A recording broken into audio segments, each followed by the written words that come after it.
सोचो, एक साइंटिस्ट जमीन की धड़कन सुनने वाला रेड के नीचे से आवाज सुनता है, या अल्लाह। अंधेरी सीढ़ियों के नीचे उसने देखा एक शहर जिसे अल्लाह ने मिट्टी में मिला दिया।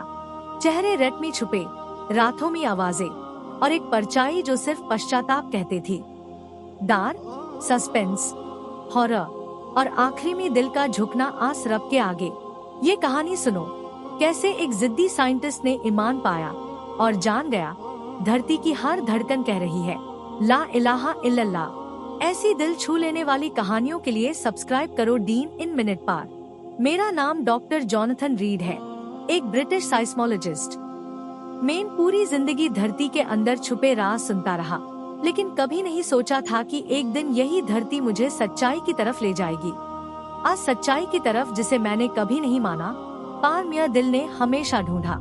सब शुरू हुआ यमन के रब आल खाली रेजिस्टेंट के एक अजीब से ट्रेमर से। मशीन पे एक रिथमिक धड़कन जैसी रीडिंग आई। पहले तो रूटीन लगा, पर फिर दिल ने कहा कुछ तो है। मैंने लंदन से फ्लाइट पकड़ी, साथ थी समीरा, एक यंग आर्कियोलॉजिस्ट जिसके खाल का रंग रेड की तरह गहरा और आंखों में अजब सी रोशनी। जब हम रेजिस्टेंट के किनारे कैंप लगाए तो हवाएं भी सिर्फ सुनी सुनी नहीं, कुछ कह रही थी। रात के अंधेरे में ऐसा लगता जैसे हवा में कण कुछ फुफकाराती हो। लोकल बेडुइन लोगों ने कहा, यहाँ से चले जाओ, ये शहर अल्लाह की नाराजगी का शिकार हुआ था। मैंने हंस के टाल दिया, पर समीरा की आंखों में डर था और एक अजीब सी इज्जत भी। दिन भर खुदाई चली और एक शाम को रेड हटते हाय एक बड़ी सी पिलर मिली। उस पे पुराने अराबिक में कुछ लिखा था। समीरा की सांसें रुक गई, धीरे से बोली, ये इरम का शहर है जो अल्लाह की नाराजगी की वजह से मिट्टी में मिल गया। आज रात अंधेरा गहरा था। मैं अकेला खुदाई वेल खंडारों में चला गया। चांदनी में वो टूटे हुए पिलर्स किसी पुराने फौजी की तरह खड़े दा। हवा में से आवाज आई जैसे कोई पुराना नगमा, बैस में जमीन के अंदर से। मैं नास आवाज के पीछे चला गया।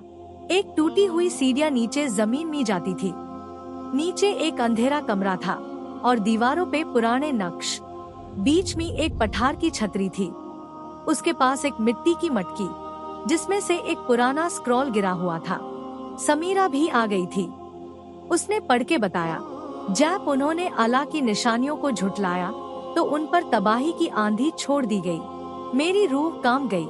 अल्लाह, एक नाम जो मैंने कभी दिल से नहीं बोला, पर यहाँ इन वीरानों में सब कुछ इतना असली लगा कि इनकार नहीं कर सका। अगली कुछ रातें डर और सोच में कटी। हवा का शोर, रेड में छुपी चेहरे जैसी शक्लें। एक रात मैं फिर से आस कमरे में गया और देखा दीवार पे कुछ लिखा हुआ चमक रहा था, या अल्लाह। मुझे लगा कोई मुझे देख रहा है। धड़कन तेज हो गई। फिर से वो आवाज सुनाई दी, दर्द भरी, जैसे कोई पछता हो। मैं वापस आया, रेड पे गिरा, सांस खुल गई।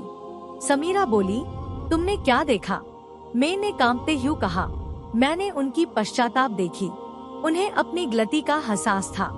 उस रात समीरा ने मुझे कुरान दिया, इंग्लिश ट्रांसलेशन के साथ। पहली आयत खोली तो लिखा था, आन लोगों का अंजाम जो अपने रब की निशानियों से मुंह मोड़ते हैं। दिल झटके खता गया, लेकिन आखिरी में रुक गया। अंधेरों में बैठा, पहली बार अल्लाह से कुछ कहा, मुझे रास्ता दिखाए। हवा ठंडी चल रही थी, जैसे कोई कह रहा हो, सुनो। एक दिन समीरा ने मुझे कलमा सिखाया। मैंने धीरे से कहा, ला इलाहा इल्लल्लाह मुहम्मदुर रसूलुल्लाह। ऐसा लगा दिल की जंजीरें टूट गई। दिलों में खौफ की जगह सुकून आया। पहली बार समझा, सबमिशन का मतलब सिर्फ झुकना नहीं, बल्कि आजादी पाना भी है। लंदन वापस गया तो सब हैरान हुए। कुछ हंस पड़े, कुछ शक करने लगे, लेकिन मुझे फर्क नहीं पड़ा। मैंने इरम देखा था, उसके गुरूर का अंजाम देखा था, और अल्लाह की रहमत भी। आज भी मैं धरती के झटके सुनता हूँ, पर हर झटका मुझे याद दिलाता है सब कुछ अल्लाह की कुदरत में है।